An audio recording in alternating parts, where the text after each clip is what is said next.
And here's Young. Backtracks, 5 to shoot. Young lets it go. And hits! Woo! Ice cold! So far, the 2023 NBA playoffs have been nothing short of exciting. I think at this point in time, the NBA championship bracket thingy that I completed must be a waste because my predictions have been a failure. And I love it. What a whole year of NBA League Pass compared to what we've experienced in the past 2 weeks. We've had memorable moments, we've seen underdogs who now look like favorites, and just about every exciting thing happening.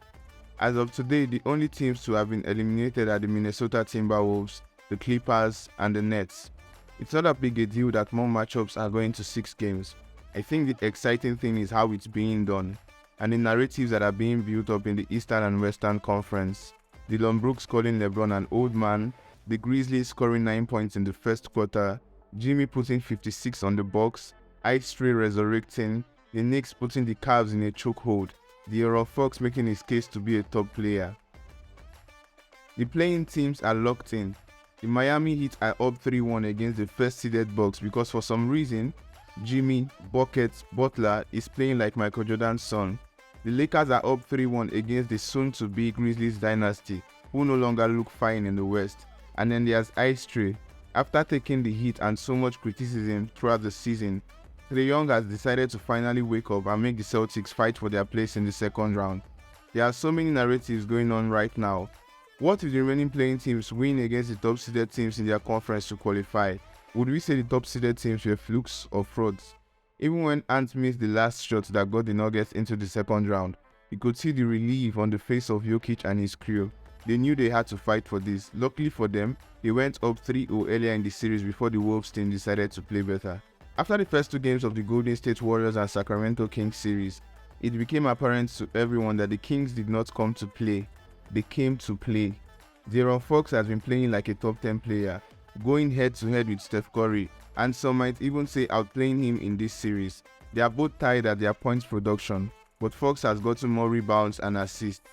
Fox has been dealing with everything thrown at him by the Warriors, playing like the clutch player of the year. He and Curry kept trading clutch buckets after clutch buckets, and it's safe to say while the Warriors fans have averaged 3 heart attacks per game, especially in the Game 4, they also have gained some massive respect for this Kings team.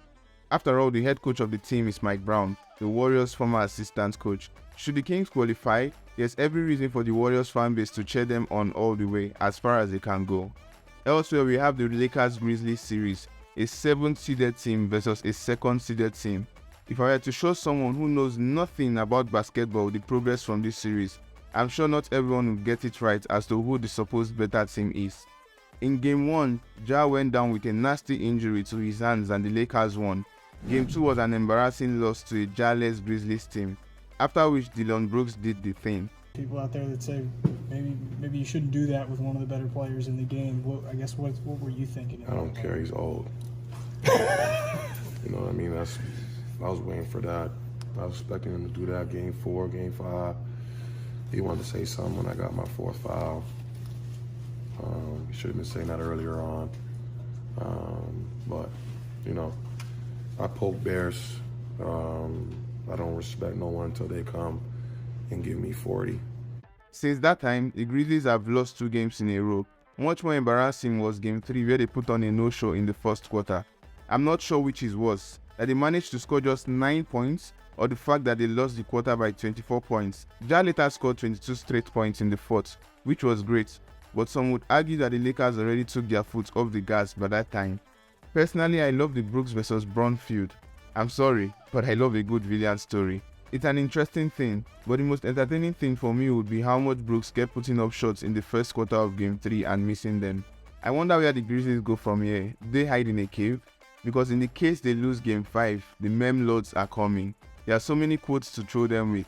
Lebron is old, I'm fine in the West, we are building a dynasty, give me the Lakers in a 7-game series. It's fair to say they brought this on themselves. I mean, after their 2021 playing win against the Warriors, a lot of people liked them. A young rising team in the West. But now, well, moving on. Kawhi and Paul George being out for the Clippers has not been the most exciting thing for the Clippers-Suns series. Injuries are just, man. And I'm not sure where the Clippers go from here. They should be fed up with the what-if scenarios at this point in time. If they aren't, great for them. It was a great series while it lasted. Kawhi balled out in Game 1 and played only one of the next 4 games. A couple of things to learn from this series. Russell Westbrook still has it in him to be a great player. Except from Game 1 and Game 5, he played particularly well in Games 2, 3 and 4. But more than this, Russ would always play with energy whether he wins or loses. Devin Booker and KD is a great scoring duo.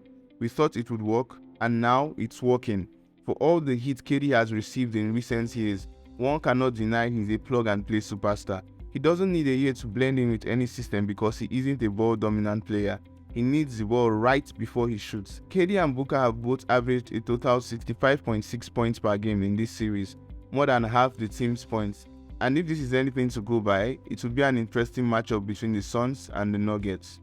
The Nuggets have been called many things, but I don't think they are a pushover. As basketball fans, we are prone to glorifying teams and players who tend to have an electric style of play. Think about it. Ja is a flying highlight reel. Steph has the handles and the crazy shots making. Embiid and Giannis are freaks of nature. But Jokic is just another Tim Duncan. He may not have his defense, but he sure has his boring style of play.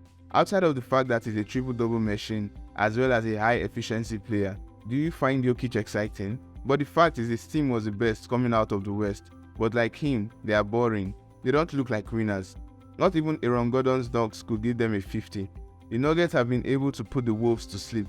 But shout out to Ant-Man, he didn't come up small in this series. It will be lovely to see how the Nuggets vs Suns series progress. I have the Suns coming out though.